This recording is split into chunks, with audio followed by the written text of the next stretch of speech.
Welcome to Module 4. In this session I'm going to explore MRCP Part 2 written, what makes it different from Part 1, how the questions evolve, and what you should expect as you transition to the next stage of the MRCP journey.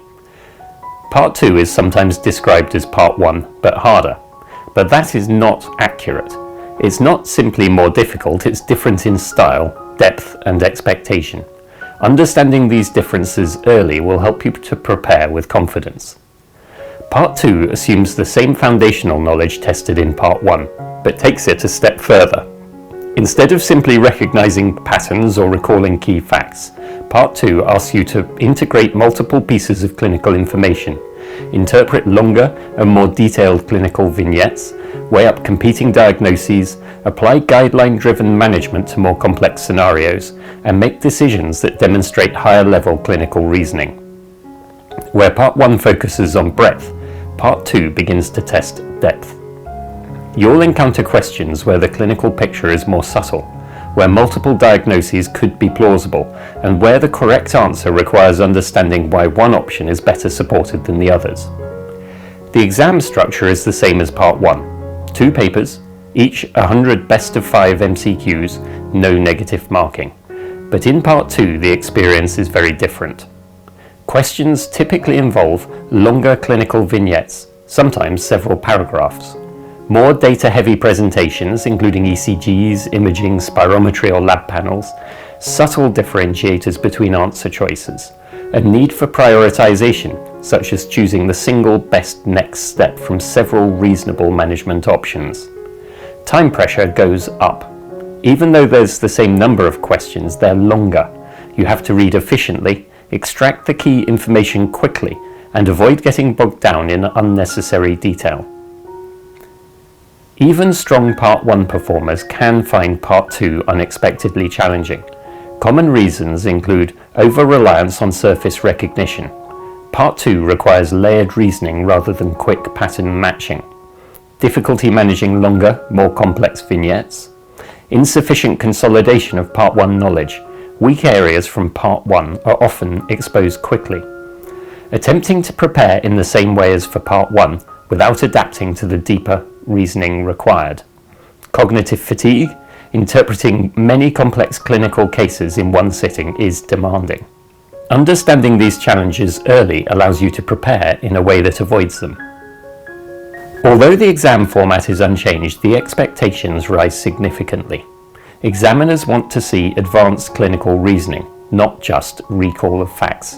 Diagnostic prioritization, the most likely diagnosis, not just one of the plausible ones.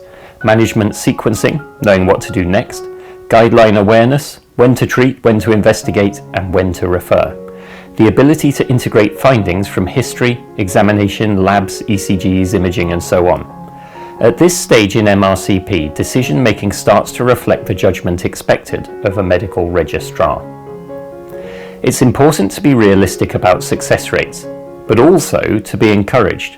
Recent data from the Federation demonstrate that pass rates for Part 2 written are substantially higher than for Part 1.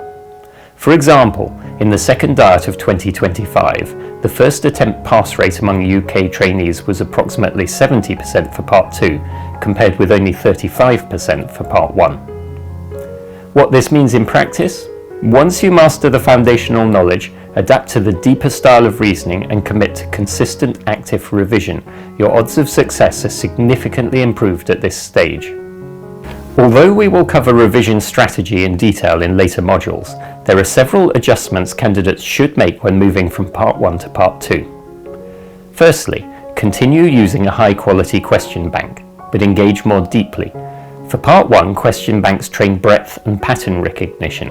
For Part 2, they train clinical reasoning. Focus not just on whether you got a question right, but on why the correct option is correct, and why the others are wrong. The detailed explanations at the question bank at clinicalskillspro.com are designed for exactly this level of reasoning. Because Part 2 questions are longer and more layered, their accompanying explanations help you drill into the logic behind complex decisions, an essential step in mastering Part 2 style. Slow down and read actively. Part 2 questions reward careful extraction of detail. Identify red flags, Pull out key numbers and clinical clues quickly and focus on what really matters. Part 2 expects fluency in interpreting ECGs, chest x-rays, echo summaries, lab panels, spirometry, imaging and more. These will rarely be standalone interpretations tasks. Instead, they'll be embedded within longer clinical scenarios. Consolidate weak areas from Part 1 before they limit you. If certain specialties or topics feel shaky in Part 1, now is the time to address them thoroughly. Gaps in basic knowledge underpin deeper reasoning under pressure.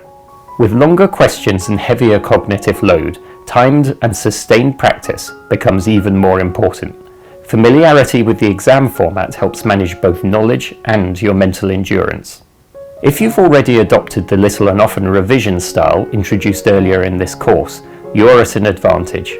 Consistent short sessions, repeated exposure to question formats, and ongoing consolidation of explanations all translate extremely well to Part 2. The habits you formed to succeed in Part 1, structured practice, careful review of mistakes, targeted correction of weaknesses, are exactly the habits that support Part 2 success. The question is simply that Part 2 asks you to take those same skills one level deeper. In general, if your clinical reasoning is already strong, if you have good exposure to acute medicine, and if you have developed confidence through consistent question bank practice, then taking Part 2 before PACES is generally the smoother route. Because Part 2 deepens your understanding of clinical scenarios and management, many candidates find it helpful to complete Part 2 before moving on to PACES. That said, both orders are allowed, and which is right depends on your strengths and training circumstances. In the next module, I'll turn our attention to PACES. You'll learn what the exam involves, what skills and behaviours it assesses beyond knowledge, and how early clinical habits can make PACES far less intimidating when the time comes. Thank you for joining me for this session. When you're ready, let's move on to Module 5 and explore the PACES exam in more detail.